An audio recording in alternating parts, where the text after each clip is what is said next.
Hello, and welcome, one and all, to The Curio. I am your host, Cory the Curator. The Price of Order, America's dirty love affair with dictatorship.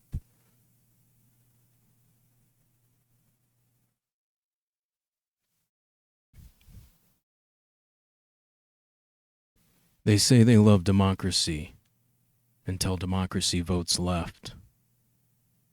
The Mask of Democracy, a prologue, or perhaps a betrayal foretold. America tells itself stories.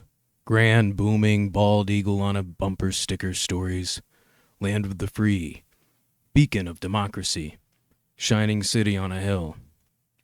These slogans are so hollowed out by overuse they rattle when shaken. But still they echo, because myth, especially when backed by missiles and money, has a way of lingering. So let us begin with a correction. You cannot spread freedom with shackles, nor peace with puppets. The tale of Chile in 1973 is no fluke. It is no regrettable misstep in the dance of global diplomacy. It is instead a deliberate step in a waltz choreographed to the tune of empire. The United States government did not stumble its way into the overthrow of Salvador Allende, Chile's democratically elected president. It engineered it, coaxed it, and coddled the brute who replaced him. This is not the story of a righteous nation defending liberty. It is the story of a superpower snarling at the very sight of socialism, lunging to muzzle it before its scent spread to other parts of its continent. Allende was not a threat because he was violent. He was a threat because he wasn't. He was elected by the people, peacefully, legally, and yet this very legitimacy is what made him dangerous to the American myth. His Marxist ideology, tempered with democratic participation and national sovereignty, could not be allowed to succeed, not because it was corrupt, but because it might have worked. So the operatives got to work. What follows is not simply the record of a regime change. It's a myth, inverted. The hero's journey, rewritten in reverse. Here, the mentor betrays the hero. The call to adventure is silenced by sabotage. The ordeal ends not in triumph, but in execution. The elixir is poison. And the shadow, not content with winning, rewrites the story to paint itself as savior. This isn't just about Chile. This is about a pattern, an American pattern, a stitched-up Frankenstein of foreign policy where ideals are weaponized, where morality is molded to fit the interests of multinationals, where the banner of democracy is used to smother actual democratic expression the moment it threatens capital, stability, or geopolitical dominance. The story begins in Chile, but the chorus is echoed across the world. Guatemala, Iran, Indonesia, Congo, Brazil, and on and on. The names change, the puppets wear different uniforms, but the excuses evolve. The plot remains the same. This chapter is not an anomaly, it is an archetype. And so we begin, not with the rise of a hero, but with the extermination of one. Cue the lights, open the curtain. Act 1, the democratic threat. The year is 1970. The Cold War is humming like a live wire strung across the equator. In Chile, a long, narrow strip of copper, lithium, poetry, and dreams. A man named Salvador Allende wins the presidency. Not with a gun, not through force, through votes. A democratic Marxist. Imagine the horror. To Washington, this wasn't just inconvenient. It was blasphemous. The very existence of Allende was an ideological trespass, a socialist who didn't take power with tanks, a leader who nationalized copper and still wore a sash of constitutional legitimacy. That was a dangerous precedent. Because if it could happen in Chile, it could happen elsewhere. Democracy, left unchecked, might vote the wrong way again. Enter Henry Kissinger, National Security Advisor, Machiavellian philosopher king of realpolitik. Summed it up with the surgical cruelty of a butcher priest. I don't see why we need to stand by and watch a country go communist due to the irresponsibility of its own people.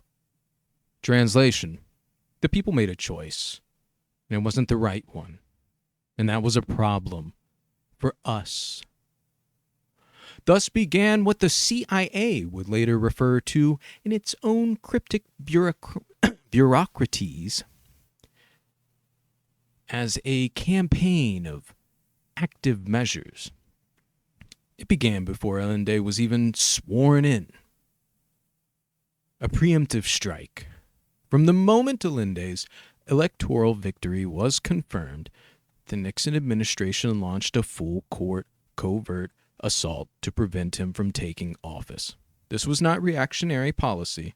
It was preemptive subversion, a wet-work opera rehearsed in secret rooms and funded with slush accounts, all now declassified. Operation Belt, also known as the Track 1 and Track 2 plan, was initiated by Nixon and overseen by Kissinger. The CIA funneled millions into Chile through hidden channels. Their primary weapon? Chaos. Political opposition was juiced with American dollars. Propaganda outlets like El Mercurio, Chile's largest newspaper, received direct funding from Langley. Its editorials were sharpened into ideological knives.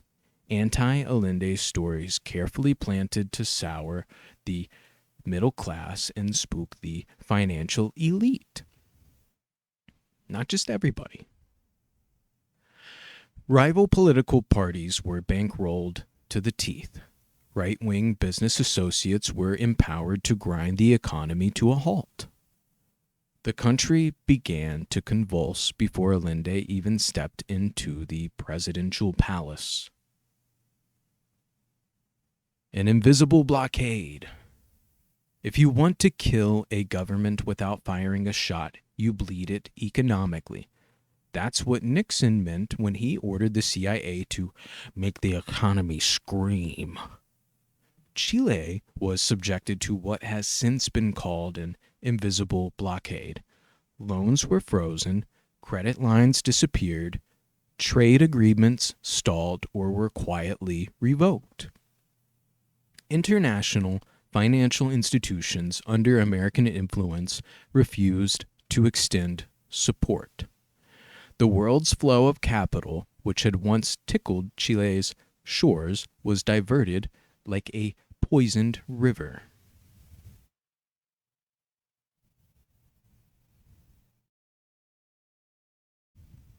That was meant to be trickled. My apologies. The world's flow of capital, which had once trickled through Chile's shores, was diverted like a poisoned river. The goal wasn't immediate collapse. It was destabilization, frustration, inflation, disruption that could be blamed on Allende's socialist policies. The beauty of an invisible blockade is that it can masquerade as bad governance. Bribery, sabotage, and the architectural denial. There were rules, of course, international laws, Geneva Conventions, pacts and charters and treaties, all of which were shredded into confetti and thrown over the heads of men in suits who shook hands and whispered of death. The CIA operated under a doctrine of plausible deniability. The idea that actions could be traced back to smoke, but never to the fire. In one particular brazen maneuver, the agency supported a plot to kidnap General René Snider, the commander-in-chief of Chile's army. Snider, a staunch constitutionalist, posed an obstacle to any military intervention. His loyalty was not to any ideology, but to the rule of law. He believed the military should not interfere with civilian democracy. So the CIA funded a group of right-wing conspirators to remove him from the chessboard. The plan backfired. Snider was shot and died of his wounds. The CIA quickly distanced itself from the affair, although later declassification has shown, it's confirmed its involvement. Hush money was paid to the perpetrators. Internal memos were scrubbed. The trail covered itself as these things are designed to do there. This is myth-making in real time. To the public, the narrative remained intact. Chile was unstable. Allende was reckless. The economy was faltering. The military, it was implied, might need to step in to preserve order. Behind the curtain, however, a different story played out, one written in code names in courier flights, printed in CIA cables and banking instructions, whispered in embassies and stockholder meetings. And so the myth held. America the peacekeeper, America the democratizer, America the reluctant guardian of the hemisphere. Never mind the sabotage, the lies, the quiet deaths behind the scenes. The mask was secure. But if you looked closely, you could see its cracks. Act 2. Setting the stage for chaos. When you starve the system, the people riot, then you blame the system. The coup of September 11th, 1973 did not arrive with a thunderclap. It came as an echo of boardrooms, briefings, bank vaults, and back channels. It was not an event but a process, a series of calculated obstructions designed to choke democracy until it turned blue and begged for the military boot. You don't need a general to overthrow a government if you can convince the people it's already failed. Economic sabotage, bleeding the patient to death. The attack was economic first, subtle, insidious, and plausibly deniable. The Chilean economy under Allende didn't collapse overnight. It was starved. The U.S. imposed what later became known as the Invisible Blockade, a diplomatic strangulation. International loans were frozen, existing trade deals quietly dissolved, spare parts for critical infrastructure, agricultural machinery, mining equipment, even transportation, vanished into bureaucratic limbo. American companies pulled out or stalled investment, and the financial institutions they lobbied followed suit.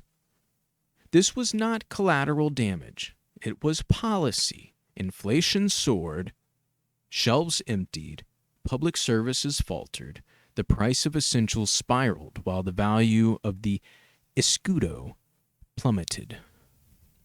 The economic engine, still technically running, was being filled with sand.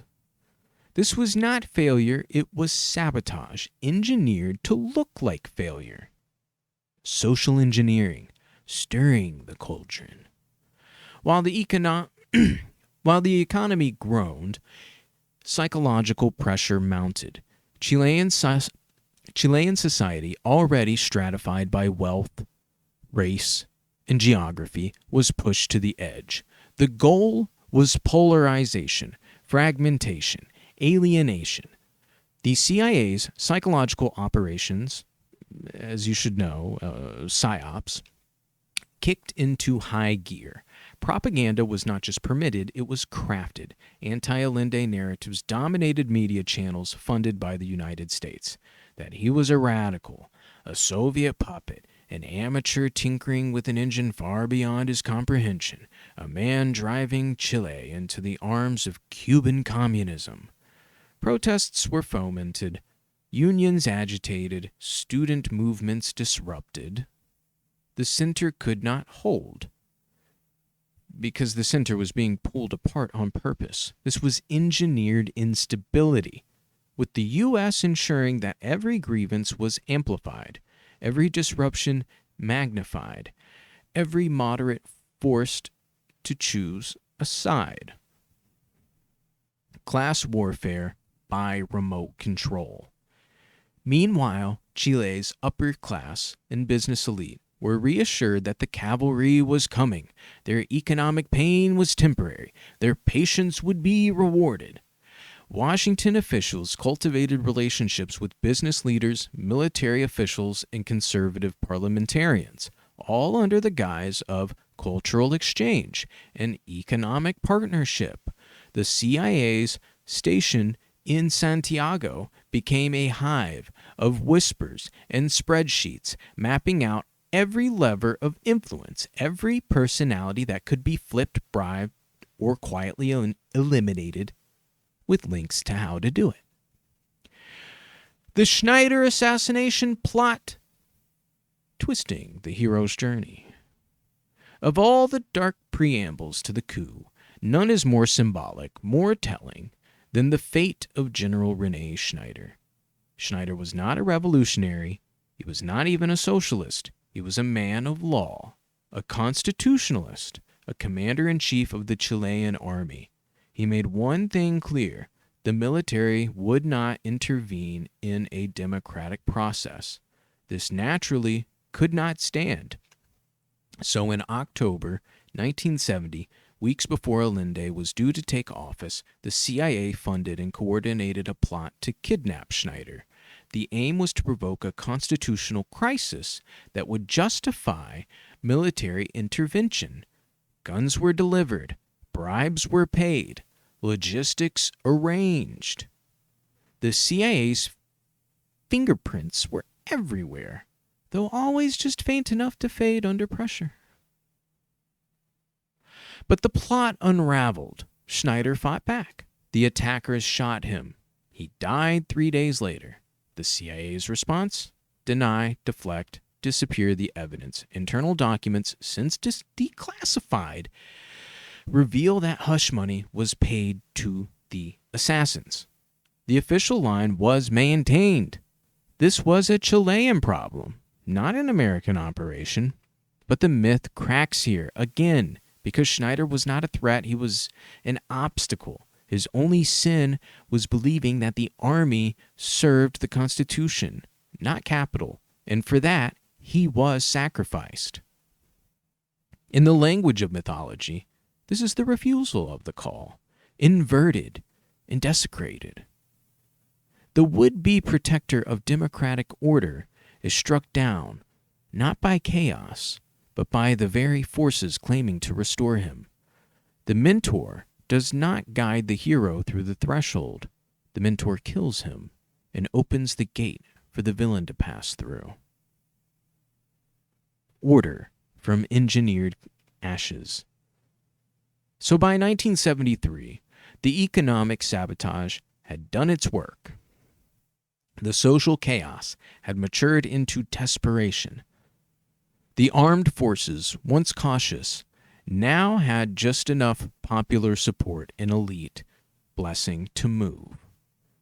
Allende's base was weary, fragmented. His opponents were armed with dollars, media, and quiet military alliances. The stage was perfectly set, and the curtain was about to rise. Act 3, September 11th, 1973. The Chilean 9/11. This is how democracy dies. Not with a bang, but with American funding. The morning of September 11th, 1973 began like any other in Santiago. Overcast skies, the city wrapped in its habitual fog. But by mid-morning, the clouds would part to make room for the black smoke of gunships and burning government buildings. History, in one of its cruel jokes, would later mirror the date. Two towers of power collapsing decades apart, both in the name of empire. The coup. At 6:30 a.m., the Chilean Navy seized the port city of Valparaiso.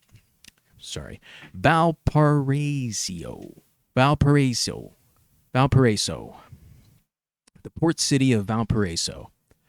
By 8 o'clock, the Air Force and Army units began encircling Santiago. Communications were cut, radio stations hijacked. The presidential palace, La Moneda, was surrounded by tanks and soldiers loyal not to the Republic, but to General Augusto Pinochet, a man whom President Salvador Allende had trusted, promoted, and believed would protect the Constitution.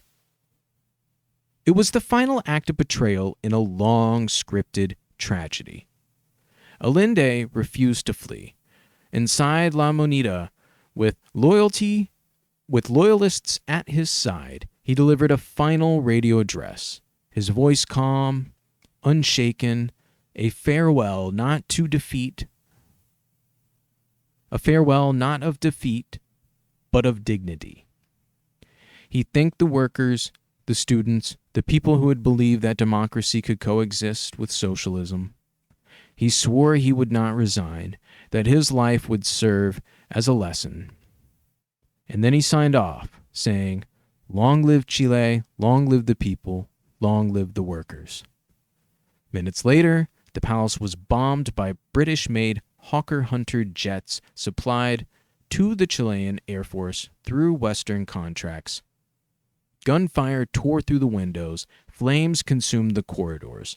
When soldiers finally breached the ruins, Allende was dead, officially declared a suicide, though even that act carries the weight of myth. If he took his own life, it was a final act of defiance, a president denying his captors the satisfaction of capture. By the end of the day, the world's first democratically elected Marxist leader was gone.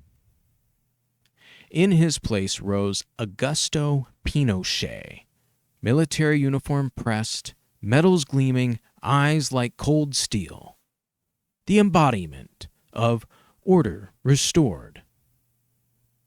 The CIA's shadow in smoke. There are few illusions left to protect at this point. Again, declassified documents, congressional investigations, and the Church Committee report from 1975 have since confirmed what was whispered all along. The CIA was not a bystander. It was an architect. Months before the coup, U.S. intelligence was in direct contact with Chilean officers planning intervention. The agency's own records describe meetings, money transfers, and support for military operations designed to remove Allende from power. The Nixon administration had authorized these actions through a series of covert directions, 40 committee approvals, bypassing Congress entirely. Once the coup was underway, Washington's position was unmistakable. The U.S. Navy's Southern Command maintained readiness support nearby. Intelligence communication channels remained open. American agents observed the fall of La Moneda in real time and did nothing to stop it. When the coup succeeded, the cables began flowing in reverse. Washington congratulated Santiago. Aid resumed overnight. Frozen credit lines thawed. The invisible blockade became an open spigot. The American reaction: applause in private, silence in public. In Washington, the coup was received with restrained satisfaction. President Richard Nixon and Henry Kissinger had finally achieved what 3 years of subversion had prepared for. Chile, they believed, had been saved from communism. Publicly, they denied any direct involvement. Privately, Kissinger's now infamous comment encapsulates the moral rot beneath it all. I don't see why we need to stand by and watch a country go communist due to the irresponsibility of its own people. Irresponsibility. That was the word he chose. Democracy itself, redefined as carelessness when it failed to serve U.S. interests. The moral equation was grotesquely simple. A democratically elected socialist was more dangerous than a military dictatorship, so long as the latter opened its markets, cooperated with anti-communist initiatives, and maintained regional stability. The American conscience would rest easy. After the fire, a new order. Within days, Chile was transformed. Political parties were outlined. Political parties were outlawed. The National Congress dissolved. Thousands were arrested. Union leaders, journalists, teachers, poets. The National Stadium of Santiago became a concentration camp. Torture centers sprang up under the Directorate of National Intelligence, DINA, modeled on American and European counterinsurgency techniques. And yet, aid flowed in. Economic and military support resumed almost immediately. American corporations like ITT and Anaconda Copper, both of which had lobbied for Allende's removal, regained their foothold in Chilean industry. The World Bank and IMF reopened credit lines. U.S. advisors arrived to assist in reconstruction. The reconstruction of what exactly? A democracy that had been deliberately shattered by them? The hero's death. The villain's coronation. From a mythological vantage, the Campbellian mirror turned dark. Allende's story is that of the hero who crossed the threshold and was devoured. He answered the call, endured the trials, and reached the abyss, only to find his gods had conspired against him. Pinochet, meanwhile, emerges as the false hero, the usurper, cloaked in rhetoric of salvation. His regime promised order, stability, prosperity, the three horsemen of neoliberal peace. And the United States, having midwifed the birth of this new order, stood by as Chile's democracy was replaced with discipline and fear. This is not the clean break of nations, but the slow death of a nation's dream.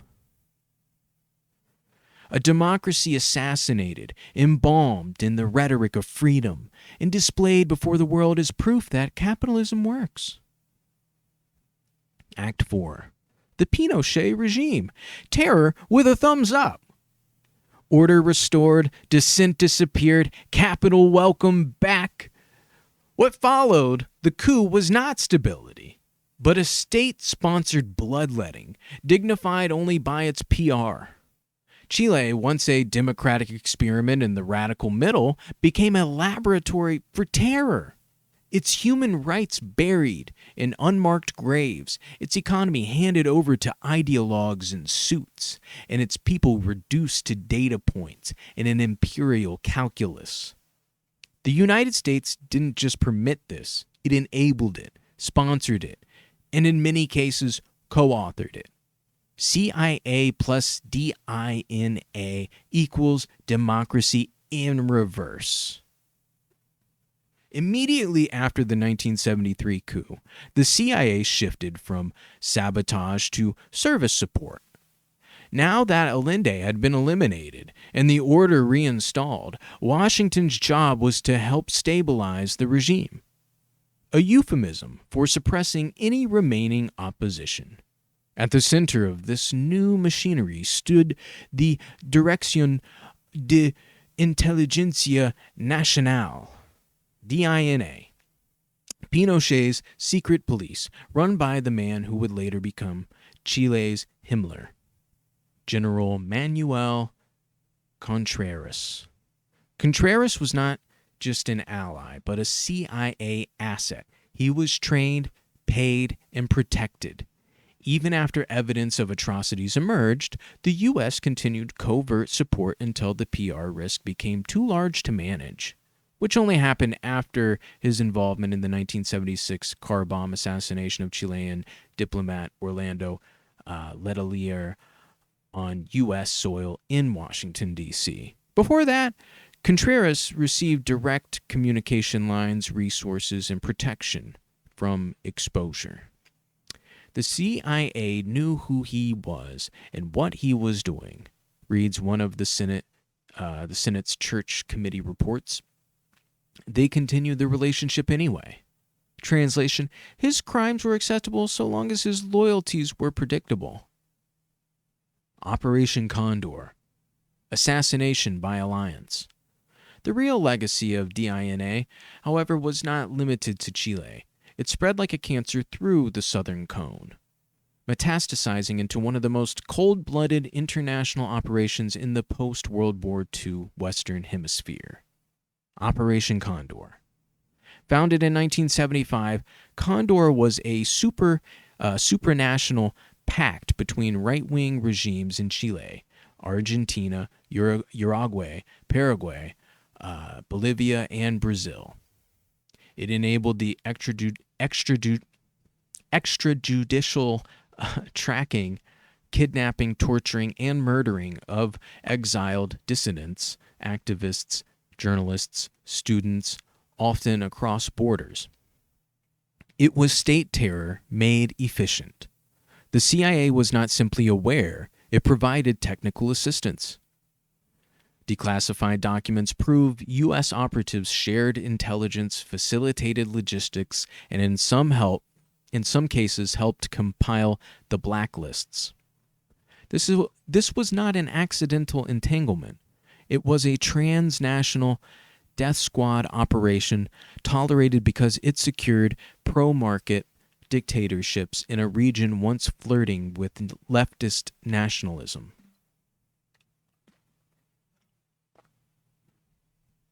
If communism threatened capital, Condor made sure capital had claws. The economics of repression. With the opposition silenced, murdered, exiled, or disappeared, the regime handed over Chile's economy to a group of U.S.-trained economists known as the Chicago Boys. Under the ideological tutelage of Milton Friedman and Arnold Harbinger, these technocrats imposed a brutal shock therapy program. Price controls lifted overnight, state industries privatized, social safety nets decimated, labor unions dismantled. The result was a short-term illusion of economic growth at staggering human cost. Unemployment exceeded 20%. Poverty exploded. Inequality became systemic. And for Washington, this was proof that the market worked. Never mind, it only worked for the elite. The U.S. State Department kept the rhetoric clean. Economic reform. What it meant in practice was this: Chilean lives traded for American capital. Colonia Dignidad. A cult, a death camp, a U.S. allied fortress.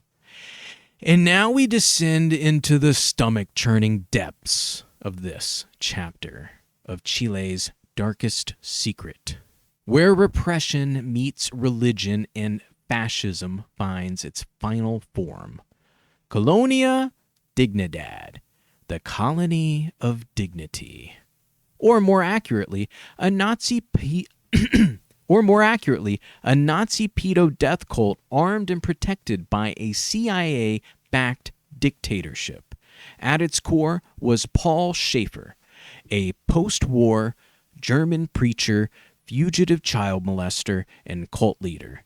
Fleeing justice in West Germany in 1961, he founded Colonia Dignidad in rural Chile, a sprawling, heavily fortified enclave, shrouded in secrecy, armed with barbed wire, guard towers, German-style chalets, and a mythology of clean living and hard work.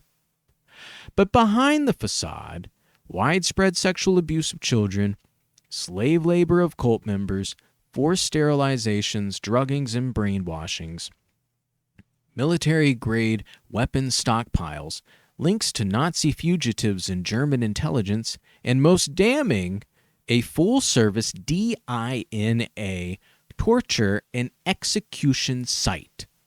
Schaefer, operating as the permanent uncle, struck deals with Pinochet's DINA to allow the colony to become a black site, where political prisoners were disappeared, tortured, and often executed, their bodies dumped in mass graves or burnt in chemical pits.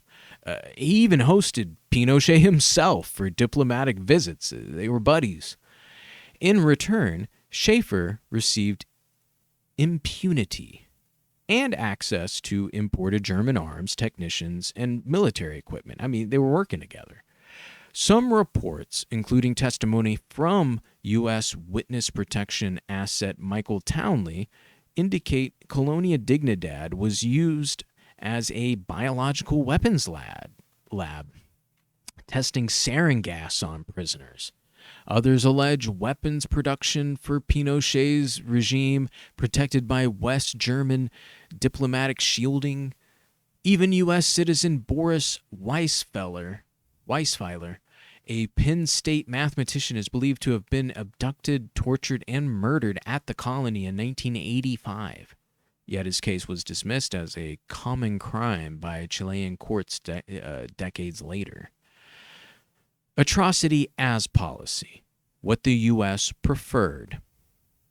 The United States, that shining city on the hill, knew of these horrors.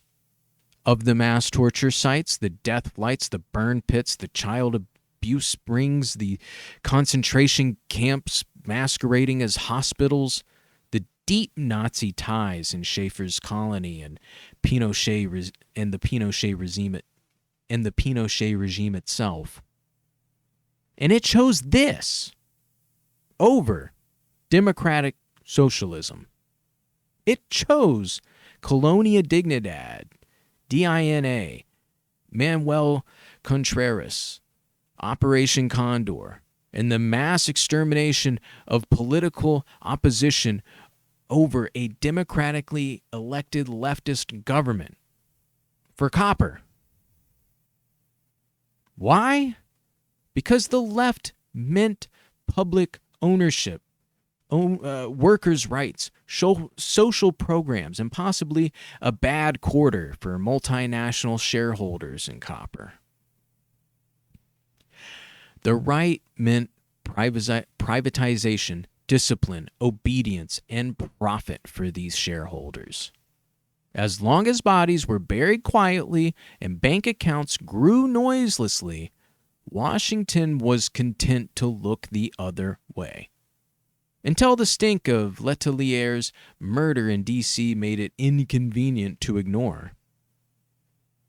The myth unravels.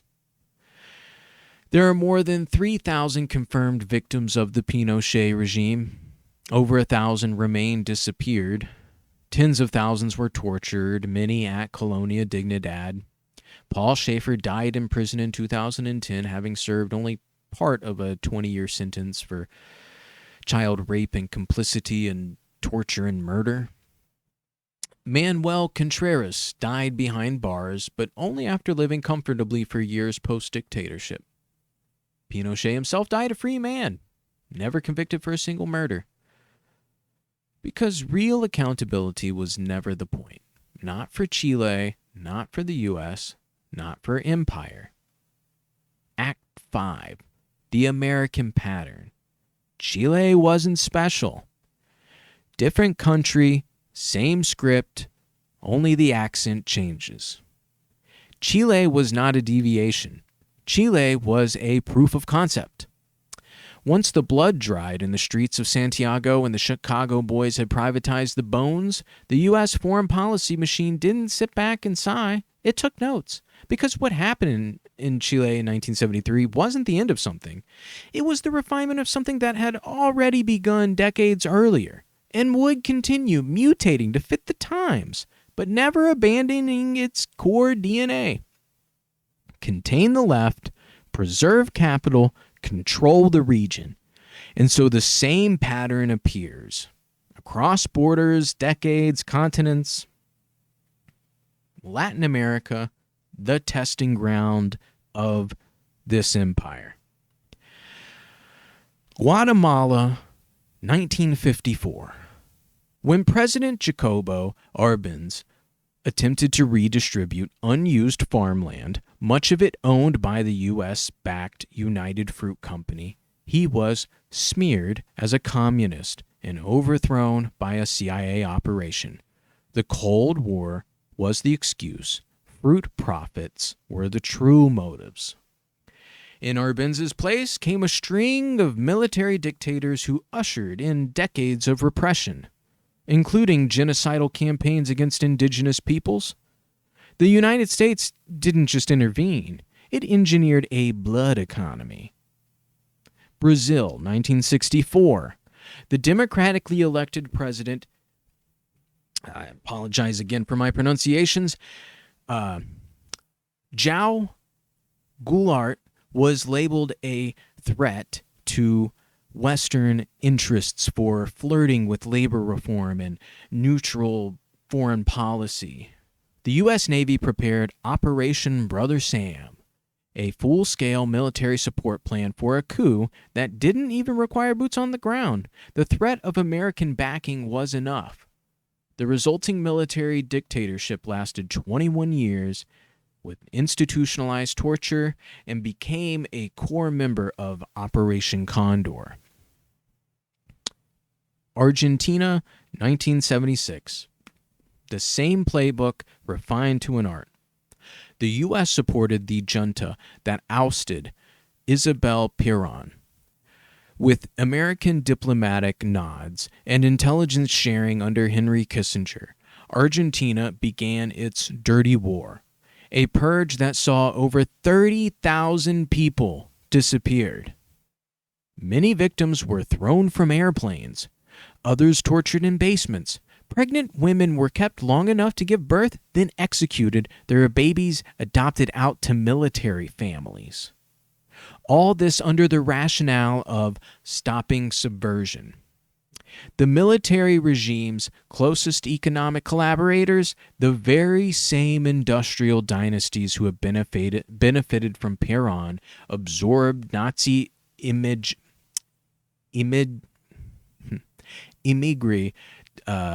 technicians and later backed financial reforms aligned with Washington consensus policies.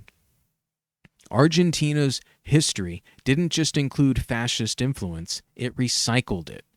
And the U.S. made sure that influence stayed bankable. Nicaragua, 1980s.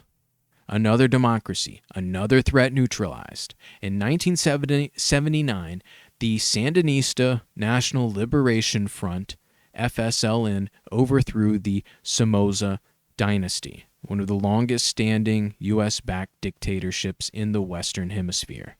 The Somozas had ruled Nicaragua like a family estate since the 1930s, with Washington's blessing, so long as they kept communism out and U.S. business interests protected.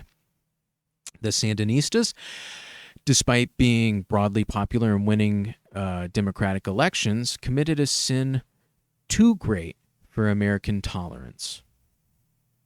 They were leftists, and they succeeded. They implemented land reform, literacy campaigns, and national health care, and they refused to be puppets. So the U.S. response was as predictable as it was brutal.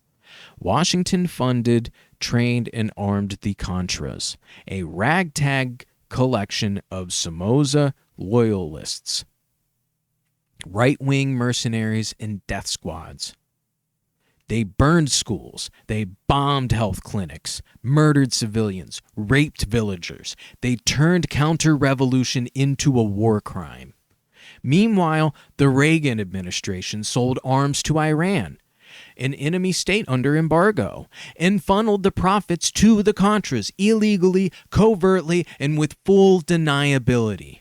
This was the Iran-Contra affair, and it wasn't just a scandal, it was a revelation. The U.S. would break its own laws, fund terrorists, and lie to its own people, so long as it meant crushing a successful leftist project. The message was clear. Even if your revolution is popular, peaceful, and democratic, if you tilt red, you're dead. The Sandinistas won an election in 1984. The U.S. declared it a sham. The Contras lost support among the public. The U.S. doubled funding. It wasn't about democracy. It was never about democracy. It was about ideological obedience. The dollar. Global application. The model scales. It goes back even further. Iran, 1953. Prime Minister Mohammad Mossadegh tried to nationalize oil. That crossed British petroleum and, by extension, the United States. So they staged a coup, reinstalled the Shah, got the oil back, and plunged Iran into 25 years of autocracy. The aftermath eventually birthed the 1979 revolution and poisoned U.S.-Iran relations for generations. But at the time, mission accomplished. Indonesia, 1965. The CIA handed over hit lists. General Suharto took power. Over 1 million people were slaughtered. Communists, labor organizers, ethnic Chinese. The U.S. called it a gleam of light in Asia. American corporations flooded into the country. Suharto's reign became one of the bloodiest and most corrupt of the 20th century, and one of the most profitable for Western investors. That's why you don't hear about it. Philippines, Saudi Arabia, Egypt, Honduras, one by one, the pattern repeats. A leftist or reformist leader rises. U.S. interests are concerned because they're taken by the state. Aid is redirected. A military figure, oligarch, or monarch takes over. Washington nods, sends guns or dollars. Democracy is postponed. Profits resume. From Red Scare to Resource Scare, the continuity of panic. The language has changed. Yesterday's communist threat is today's terrorist threat, or Chinese influence, indoctrination. But the operating principle is identical. Anything that disrupts U.S. capital flows, strategic access, or ideological supremacy will be dealt with regardless of how democratic it is. Today, the justification is counterterrorism, or stability, or fighting narco-terror, or even protecting LGBTQ rights from authoritarian regimes, while still selling bombs to monarchies that hang gay people in public squares. The mask adapts. The hand stays the same. Back to Argentina, an elegant example of structural memory. Now, in 2025, Argentina re-enters the spotlight, not with tanks, but with dollars, a new IMF lifeline, a $20 billion currency swap, a political endorsement of a government that traces its ideological roots back to the same military elite who once disappeared thousands. Javier Milei's regime, speaks the same language of freedom, but its friends are the same corporate dynasties that collaborated with both Nazi emigres and the junta. Tequint, Arcor, Ledesma, SOCMA, these aren't relics. They're modern economic titans sitting at the table with U.S. diplomats dictating terms to the Argentine people. Is it fascism redux? Not in name, but the families are the same, the money is the same, and the structure, state power aligned with capital to suppress dissent, is absolutely intact. The pattern isn't conspiracy, it's design. What we see is not a wild theory, it's the quiet, brutal logic of power. A logic in which democracy is tolerated only when it's aligned, and when it isn't, the press is bought, the military is funded, the opposition is painted as foreign agents, and aid, diplomacy, and dollars flow to the strong man. Whether it's Pinochet, Suharto, Mubarak, or Milei, the principle endures. The enemy is not authoritarianism. The enemy is autonomy. The conclusion of a pattern. So no, Chile wasn't special. It was a warning, one that the world ignored. It showed what happens when democratic socialism tries to coexist with an empire built on capital extraction. It showed how freedom becomes a weapon, how the mask of democracy can hide the face of empire. And now the IMF pumps billions into Argentina once again. The world is invited to pretend again that this is about stabilization, not influence, not access, not strategic positioning in a resource-rich, potentially volatile region. But we've seen this play before. We've seen the credits roll and the bodies buried. And if we're watching closely, we'll see that the pattern isn't just history. It's the present still playing out in peso swaps and lithium rights, in ghost networks and quiet coups, in every deal where the logic of power silences the language of democracy. Act 6. Post-Cold War amnesia. A legacy unreckoned. The past is buried beneath classified files and flag-draped platitudes. Delayed reckoning. The archive speaks. Too late. By the time the Cold War ended, the truth began to dribble out, not as justice, but as trivia. In the late 1990s and early 2000s, declassified CIA records confirmed what the world already knew. The U.S. had backed coups, trained torturers, and installed dictators, not to protect democracy, but to destroy it when it chose the wrong side. And yet the confirmation came, not with trials or apologies, but with shrugging press releases and redacted PDFs. Chile, Guatemala, Iran, Indonesia, Brazil, each file unsealed was a coffin nailed shut, not a door to accountability. The intelligence community framed it as a learning moment. The victims called it too little too late. Pinochet's fall, a phantom justice. In 1998, while sipping tea in London, Augusto Pinochet was arrested under an international warrant from Spain.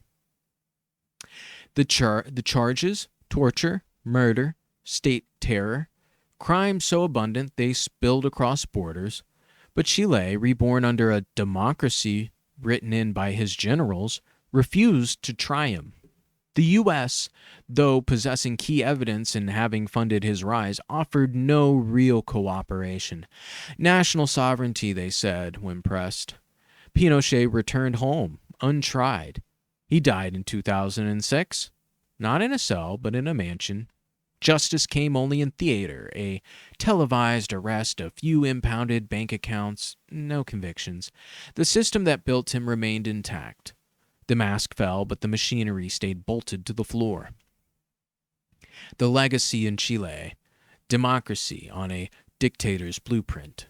Chile exists today on the bones of its past, straining under a constitution written not by the people, but by Pinochet's legal architects. Neoliberalism, market fundamentalism, fused with authoritarian discipline, became gospel.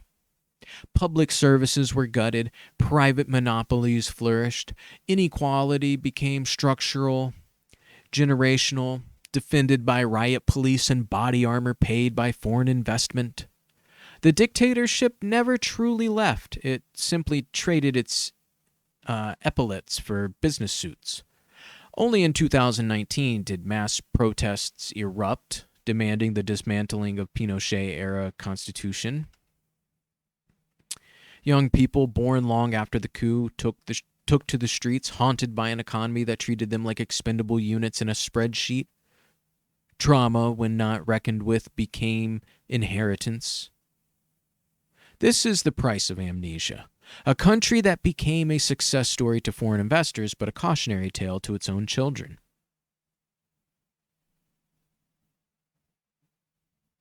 Act 7. The post-9/11 pivot. New enemies, same tactics. The ghosts of Cold War logic found new uniforms and new acronyms. From communists to terrorists, one phantom enemy to another, the rebranding of intervention.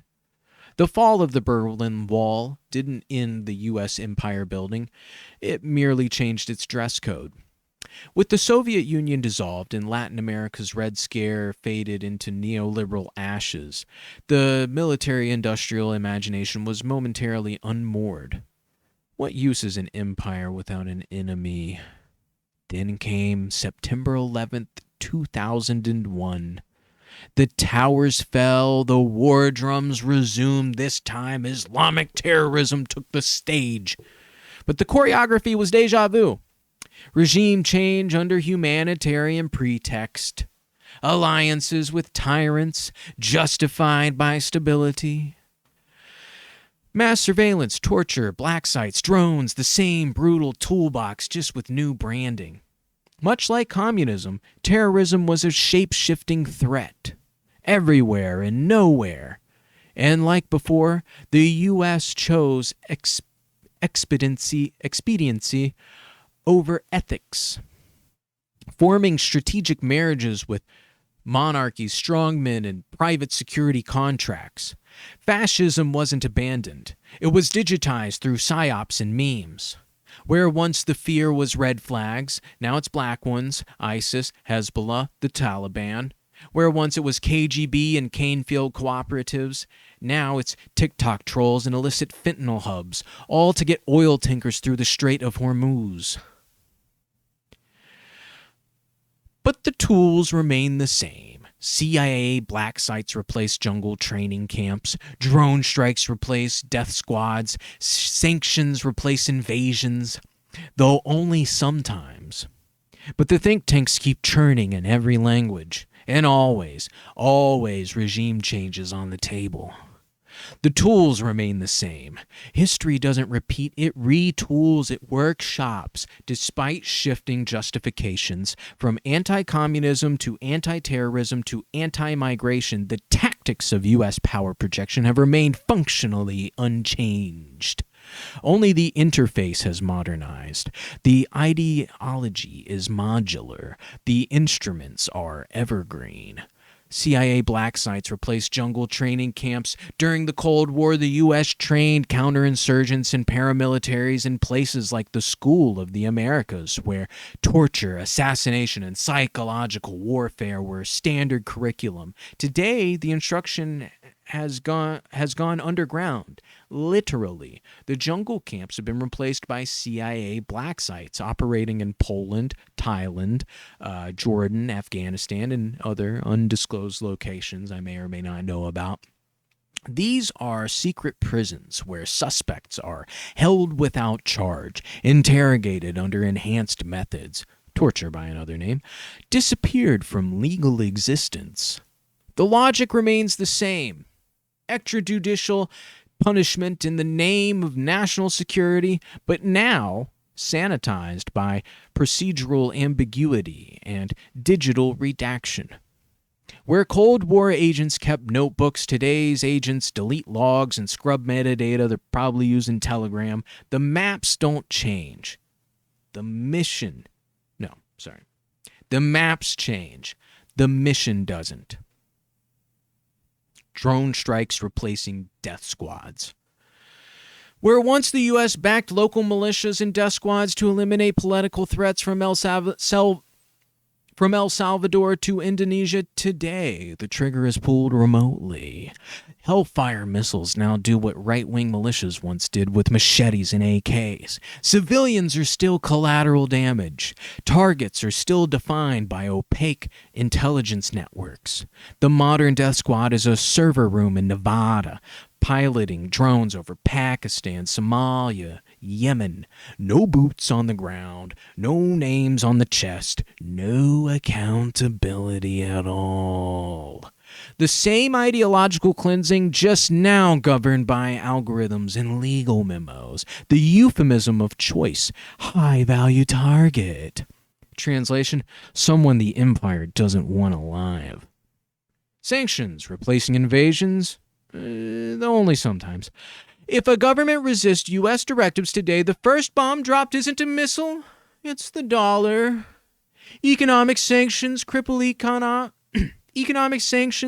economies, tank currencies, and isolate entire populations. They often target countries under the guise of human rights or anti-corruption, while sparing U.S.-aligned regimes with equal or worse records. In Cuba, Venezuela, Iran, and Syria, sanctions have killed medicine supplies, food chains, and fuel access. Children die of leukemia, not drone fire. It's a slow-motion war made palatable by spreadsheets and press releases. But when sanctions fail or time runs out, the playbook can still shift gears. Iraq, 2003, from sanctions to shock and awe. Libya, 2011, from sanctions to no-fly zone to regime collapse. Haiti, Afghanistan, Panama, soft gloves first, military gloves later. Sanctions are the new siege, the modern-day equivalent of blockading a city until the people break. And yet, it's marketed as diplomacy. The think tanks keep churning in every language in every corner of the world. While governments come and go, the real continuity lies in the intellectual infrastructure of imperial power. From Brookings to Heritage, AEI to CSIS, the regional affiliates across the globe, these think tanks do not simply produce research, they produce policy blueprints, media narrative, pretext for interventions, dropping acid and running scenarios all day, I'm sure of it. In Latin America, Asia, Africa, and the Middle East, U.S.-aligned institutes export white papers dressed as neutrality, arguing for security partnerships, military footholds, democratic transition, destabilization, market reform, asset stripping. Their authors move seamlessly between academia, media punditry, and government positions, a revolving door of technocratic empire. 1 week, writing op-eds. Next week, writing drone strike memos. And always,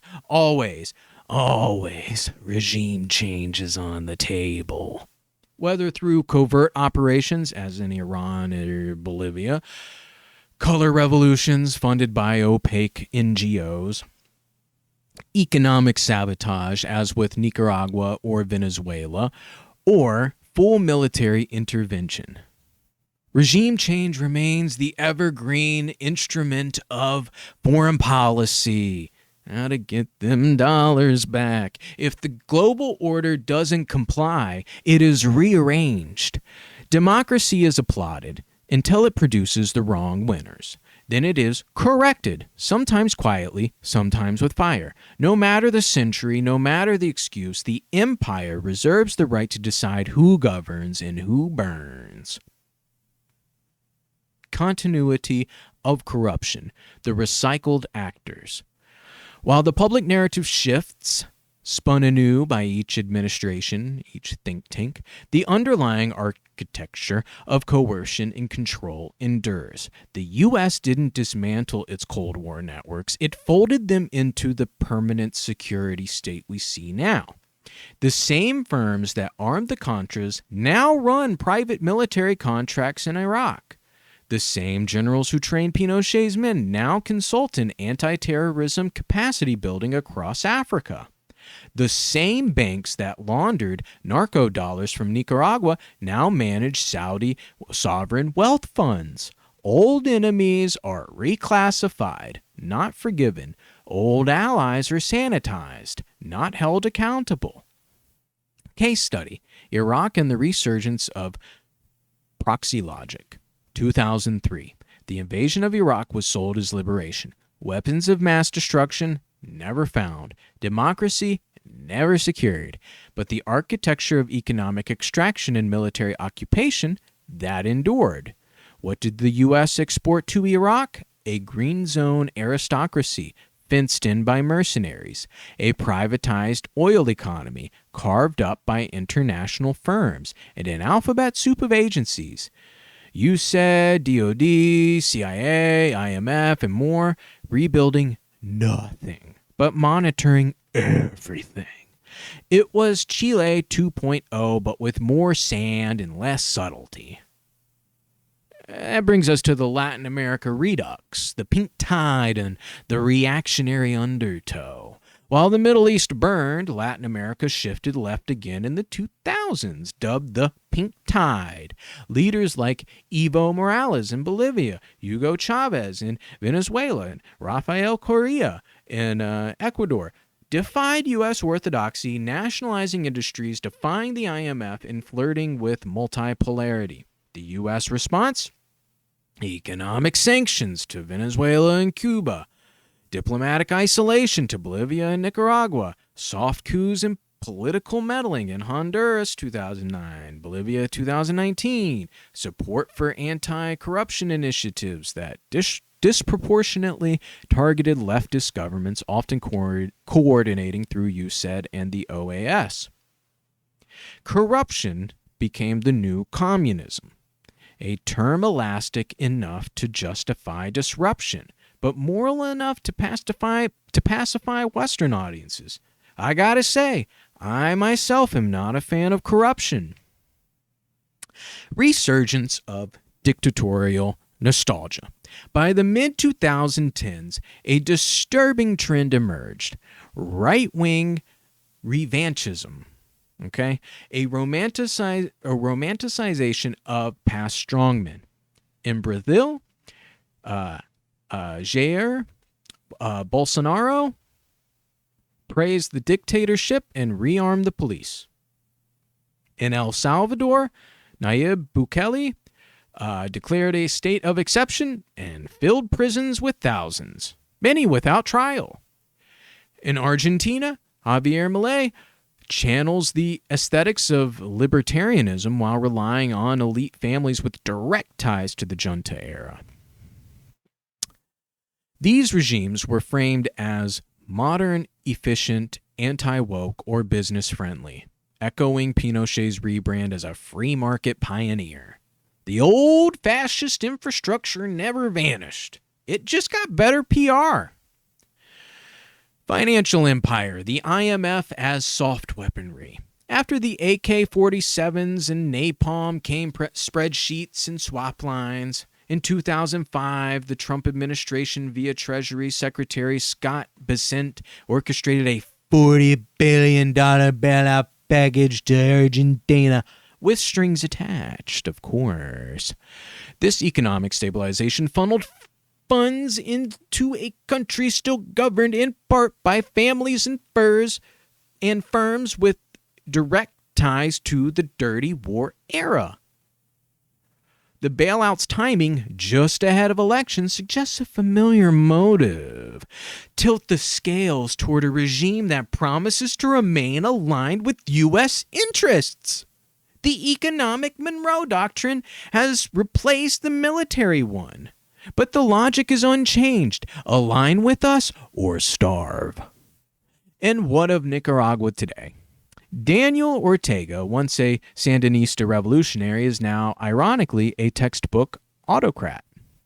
Elections are manipulated, opposition is jailed, civil society is throttled. The U.S. condemns it, but does so selectively.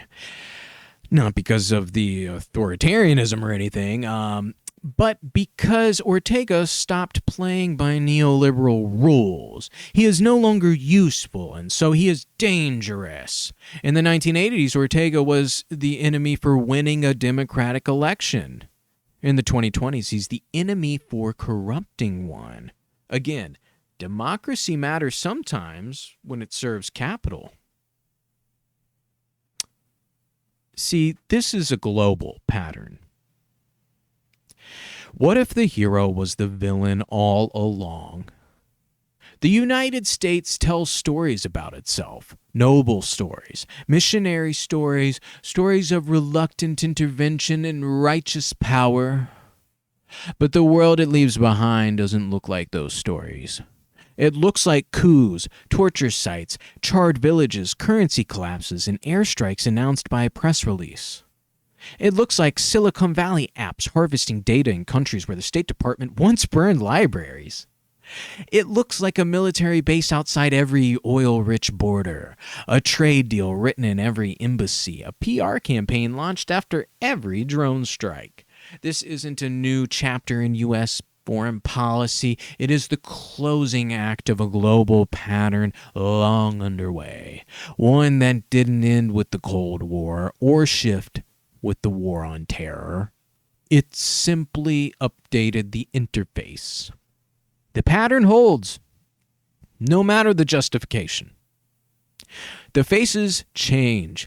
The slogans change. The threats change. In 1950s, it was communism. In 1980s, it was In the 1960s, it was drugs. In the 1980s, it was gangs. In the 2000s, it was terrorism. Sorry, actually, I noticed that's also a typo. In the 1950s, it was communism. In the 1980s, it was drugs. In the 1990s, it was gangs. In the 2000s, it was terrorism. In the 2020s, it's cybersecurity, disinformation, migration, and strategic competition. But the structure doesn't change. We're probably going full circle back to, anti-leftism. Every government that resists privatization evicts U.S. corporations or dares to redirect its economy toward the public good becomes an evil. I'm going to say that again.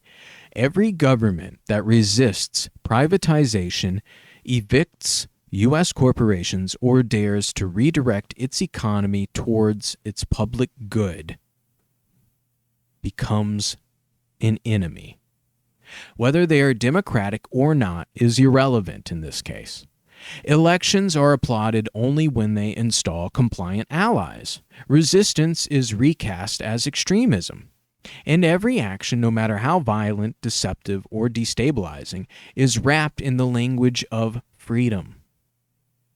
The instruments of the empire, retooled, not retired. Again, today's empire doesn't require colonies. It doesn't even require declarations of war. It functions through black sites, drone assassinations, sanctions, think tanks, NGOs, trade agreements. Where once generals stood at podiums, now it's tech CEOs and treasury secretaries. Where once the CIA passed envelopes of cash, now it's credit swaps and humanitarian aid with conditions. But the consequences on the ground are the same. Governments toppled, movements crushed, populations impoverished. Myth as policy. The greatest export of American foreign policy is not freedom. It is plausible deniability. It wears the language of liberal values while arranging the silencing of them. It funds human rights reports while underwriting their violations. It trains police forces that torture. It arms democracies until they stop behaving like clients, then arms their enemies. All of it held together by the myth of moral intent. Not a conspiracy, a consensus. What was done in Chile was not unique. It was a field test. What succeeded there? Economic sabotage, media manipulation, proxy warfare, ideological reframing became the template. Run it again in Argentina, Brazil, Nicaragua, export the model to the Middle East, apply it to Africa, Central Asia, Eastern Europe. The language shifts. The outcome repeats. There are no bad guys in these stories, y'all.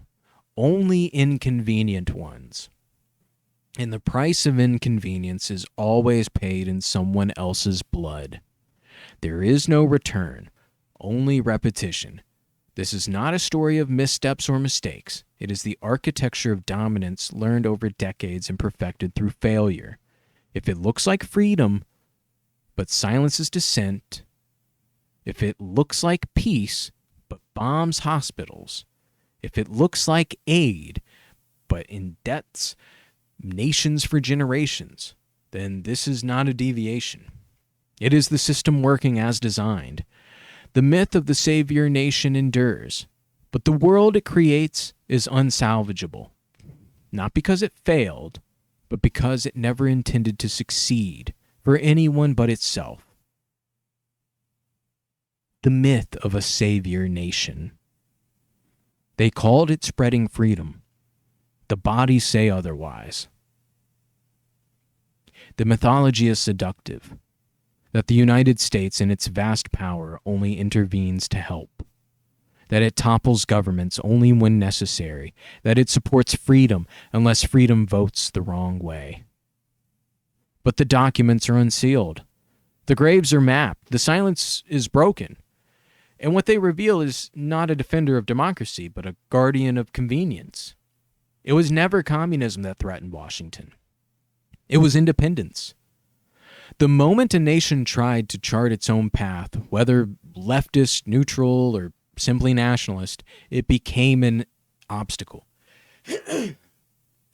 Whether it was Mossadegh in Iran, Arbenz in Guatemala, Sukarno in Indonesia, Allende in Chile, or Lumumba in the Congo, the pattern was clear. If a government challenged foreign extraction, if it nationalized resources, if it prioritized social programs over market access, if it even suggested autonomy, it would be destabilized. And in its place, time and again, the same figures were elevated. Pinochet, Batista, Suharto, the Shah, Somoza, Mobutu, Rios Montt, Noriega. Murderers, mafiosos, fascists in uniform, called stabilizers because they kept the markets open and the radicals buried. They were not exceptions, they were policy. And that policy was enforced through media operations to shape narratives, black budgets to fund repression, secret training camps and later black sites, and entire bureaucracies, State Department, USED, IMF, retooled to serve it.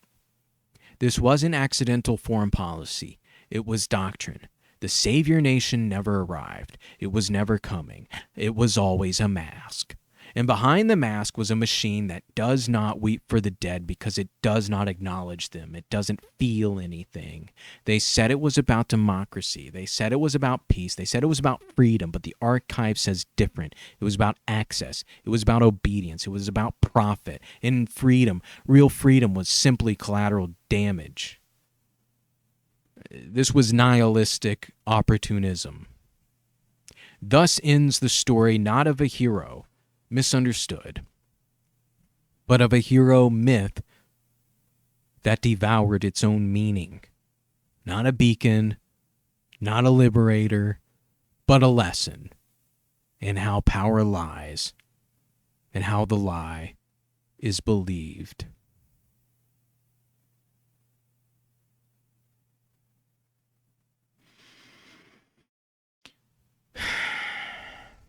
I just feel like I got to clarify. I'm not some Marxist communist. Here's the shape of the dollar as I see it. I believe in the promise, just not the pretense. At any rate, I am an American, peaceful, proud, and unapologetically socialist in the classical sense. Not in the command economies of the 20th century, but a moral economy rooted in reason, equity, and public good. I appreciate the freedoms this country affords, speech, mobility, pluralism, and I understand the dollar not as a blunt instrument of coercion, but as a symbol of potential. Meritocracy, it can open doors, it can fund dreams, but it must be wielded with care, not conquest. I value culture. Not just my own, but all of them. The mosaic of the world should be celebrated, not smothered. And just as I revere the American ideal of life, liberty, and the pursuit of happiness, I hold that these rights do not stop at our borders. They belong to everyone, so long as no harm is done. Everyone should be left the hell alone to live freely. My politics are rooted in reason, not dogma. I know Marx was flawed, just like Jefferson, just like all of us. But Benjamin Franklin, though not a socialist in name, believed in a version of the public good that resonates today. He championed public institutions that socialized benefits and risks, libraries, hospitals, fire brigades, even the postal service.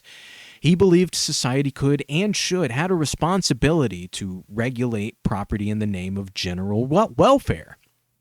His legacy is attention. Industry and cooperation, frugality and fairness, invention and investment. So mine is a socialism tempered by liberty, a constitutional social liberal republic grounded in enlightenment, rationalism, civic virtue, and justice. I believe, like Franklin, that liberty demands education, infrastructure, and collective investment.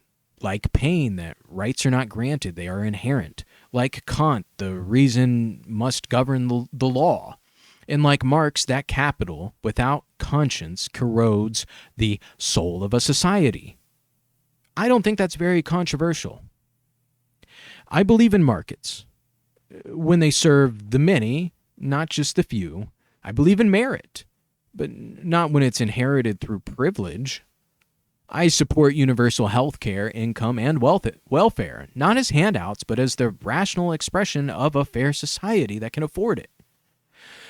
To me, the state should be both guardian and servant, strong enough to protect, humble enough to listen, firm enough to enforce justice, soft enough to respect freedom. This is not utopia, it is the unfinished American project. An ideal worth fighting for, not fighting against.